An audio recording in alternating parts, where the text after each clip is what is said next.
Hi everyone, my name's Jodie, the CEO of Prolong Lash, and today I'm sitting here with Alicia, our head of marketing. Hi. So welcome to our YouTube channel where we educate lash salon owners and lash lovers all around the world. And today we're going to be talking about The worst things that you can do to your eyelash extensions. I'm a bit of an expert at this one. So let's go through the first mistake that you can make with lashes. I think the most important thing is, the biggest mistake rather, is when people don't wash their eyelash extensions. I know people get fearful about washing. Sometimes they think that if they wash their lashes, they're gonna fall out. In actual fact, it's quite the opposite. So if you're not washing your lashes, you're getting buildup of sleep, dead skin cells, makeup, natural oils, sweat, dirt, debris, building up in the lash line. It can cause the lashes to clump together and it can compromise eye health as well. And in fact, that puts your eyelashes at even more risk. Sometimes you will lose a couple of lashes during the washing process, but that is completely normal. To lose a couple of lashes each day is part of a natural shedding process of eyelash extensions, or natural lashes rather, and the eyelash extension goes with the natural lash when it sheds.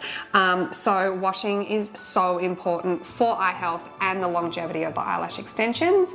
And yeah, it is a huge mistake to avoid wetting them and avoid washing them. So wash your lashes. You wash your undies, so wash your lashes. Exactly.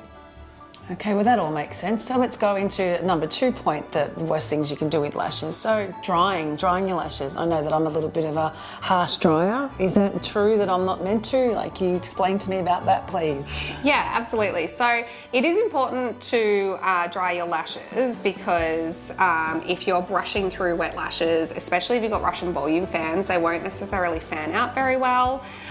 So you do want to dry them, make sure they look all nice and fluffy. If you're using like a standard terry toweling towel that have, you know, the little loops in the fabric, they can easily catch on a lash, especially down at the base of the lashes. So wiping downwards with a towel in a sort of rigorous fashion is probably not the best idea. If you can use like a microfiber cloth, that's a really good choice, or like a Prolong Lash makeup remover cloth is also a really good choice. Dropped a product in there. But also drying with air is a great option as well. So obviously you can just air dry them naturally by letting them dry before you brush through them. Also using a hairdryer on a low heat with a high fan blowing up from underneath is a good option. And of course there are like lash drying fans that you can use as well, that your lash artist probably uses at the end of your appointment to dry the glue.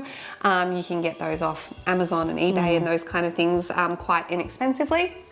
So they're a good option to dry at home before you brush. Just make sure you don't brush them wet because it's just going to close up Russian volume fans, and honestly, it probably wouldn't do much to a classic lash. So you do have to dry. You do have to dry. You just have to be smart about how you do it. Yeah, I think it's important to dry fans especially to make them fluffy. So with a classic lash, you know, most lash artists, or all lash artists are going to know this, and people that aren't lash artists at home, a classic lash is a single extension glued on one single natural lash. So actually drying them probably isn't so important, though they can stick to their neighboring lash and cause sort of a clumpy look.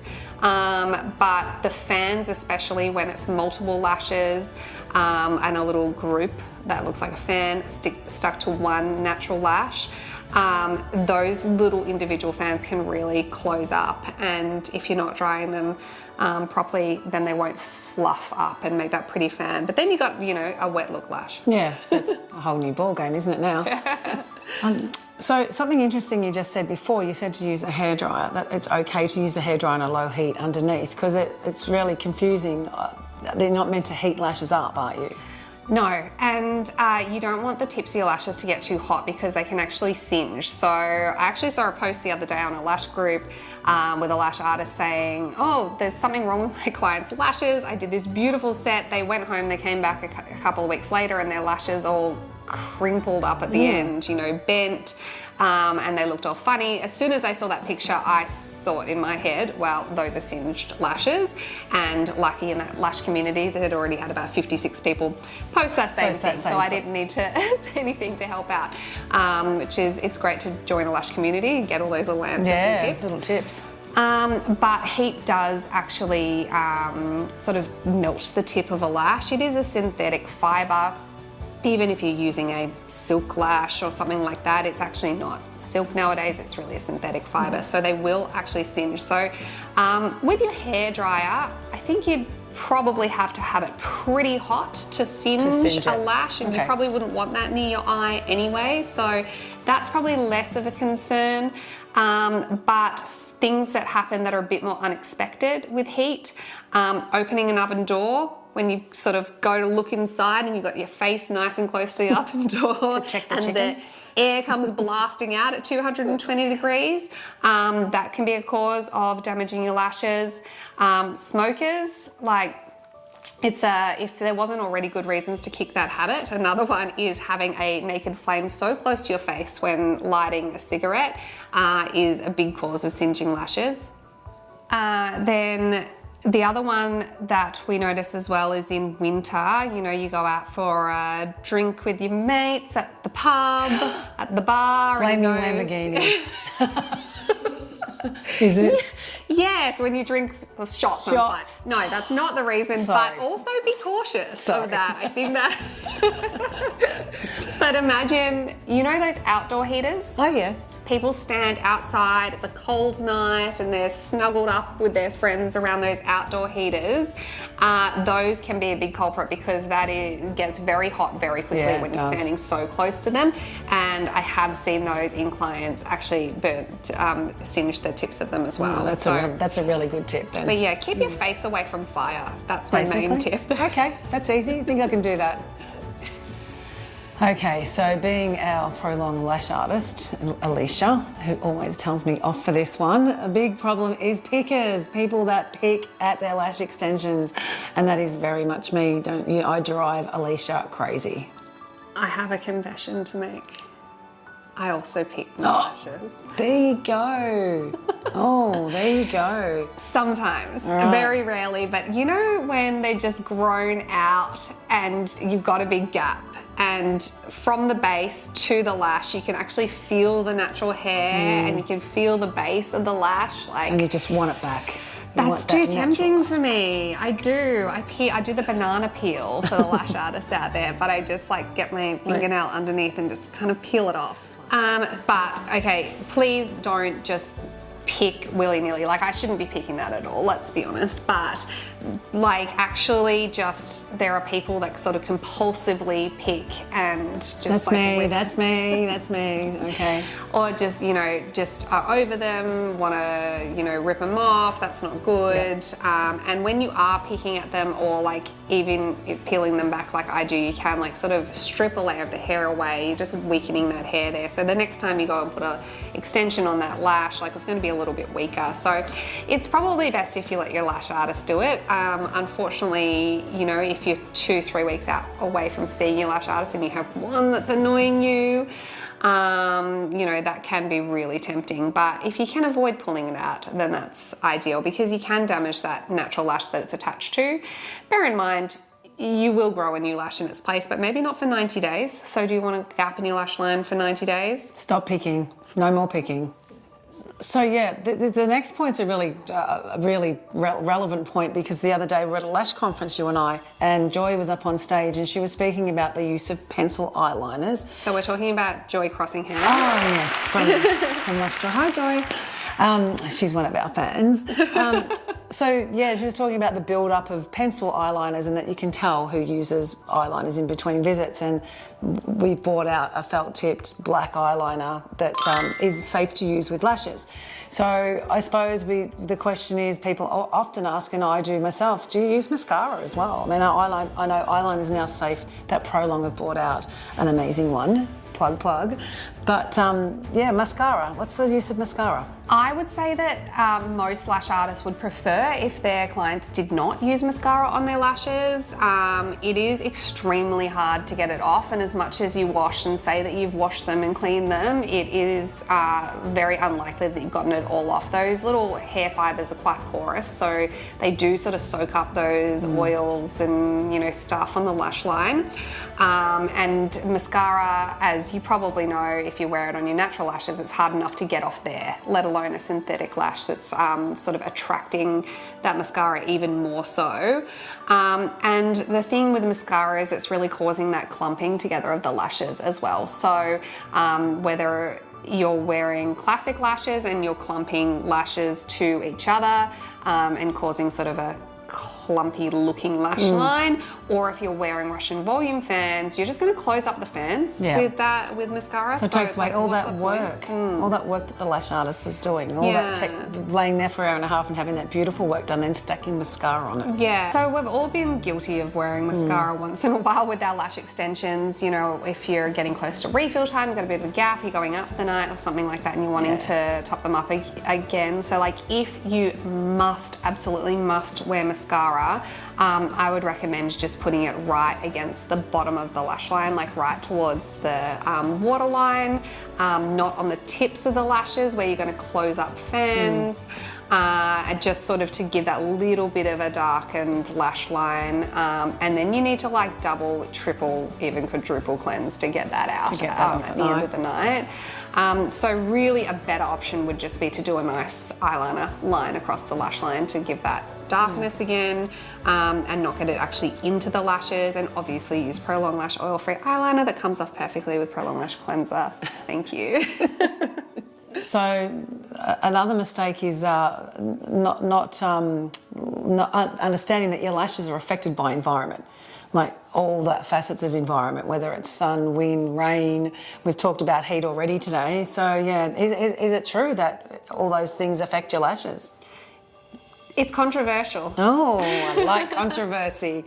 Yes. So there are a lot of people in the lash industry who believe that there is seasonal lash shedding, that people are more likely to shed lashes in autumn, in summer, when your hair growth either declines or increases because of exposure to vitamin D, which increases the level of keratin in your system. And then there are plenty of people in the lash industry that debunk that theory and don't agree with it at all. I am on the fence, actually. I don't know. Safe place to sit. Switzerland. It's a safe place to sit. In the world of seasonal lash shedding. I don't know, so I don't want to comment. I just would like a bit more concrete evidence before I make a decision. I have to say I have seen personally in my clients people losing more lashes in a summertime, but I just can't say that that is a seasonal issue as much as it might be a behavioural issue in those times of years. Water, beaches, you're in the water more, so rubbing your eyes, things sand like that. in your eyes, for us in Australia with all the beach conditions around that have to affect the lashes. So basically you're telling me to get my lashes done beautifully and then stay inside.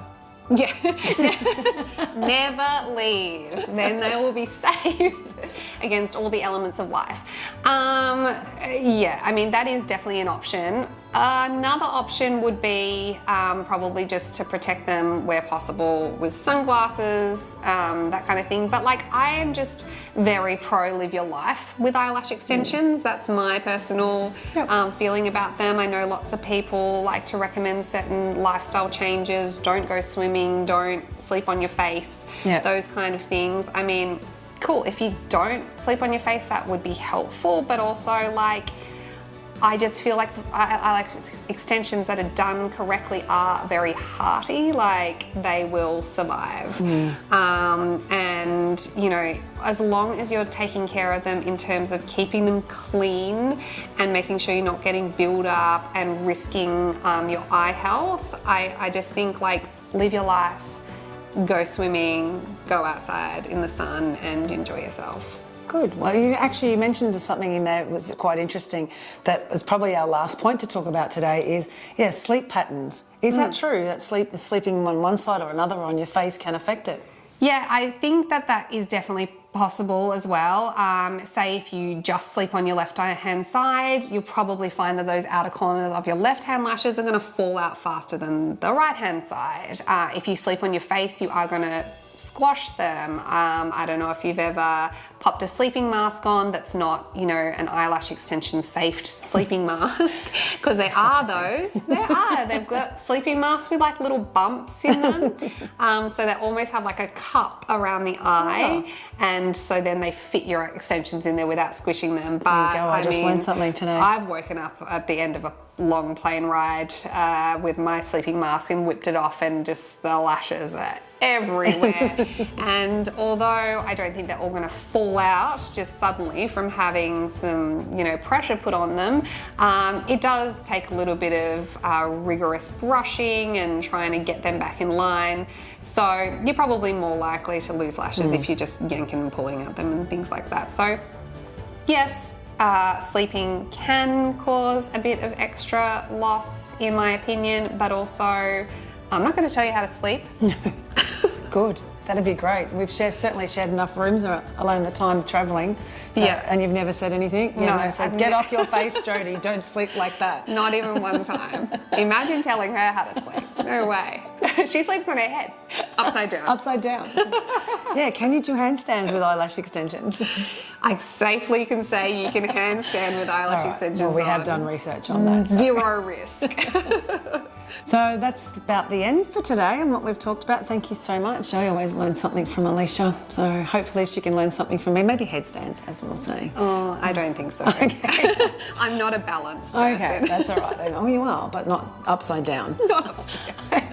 So, thank you for joining us today, and if you liked it, please give us the big thumbs up and subscribe to our channels and all our socials. But we have some really exciting news. We're launching our podcast. We are just about to go in and organise that. Alicia will talk a little bit more about it, but it's called the Aussie Lash Wives. So we'll be bringing you some amazing guests and people to talk for us to have a chat with, and very varied audience for very varied audiences. So I don't think we're just going to be talking to lash artists or experts. We'll be talking to people in the field, out of the field. We'll give you marketing advice. We'll be bringing in directors to help us with how to do your filming correctly. So very exciting, but Alicia and I will be starting that this afternoon. So please join us. So you can catch our podcast, The Aussie Lash Wives, on Spotify or wherever you find your podcasts. And of course, jump onto our Instagram page, our Facebook page, and our TikTok. We are everywhere. We're on every platform. Everywhere you look, there's Prolong. Yeah. And of course, if you want to buy Prolong Lash, you can jump onto www.prolonglash.com and .au for Australia. So Thanks for joining us. Yes, see you later. Bye.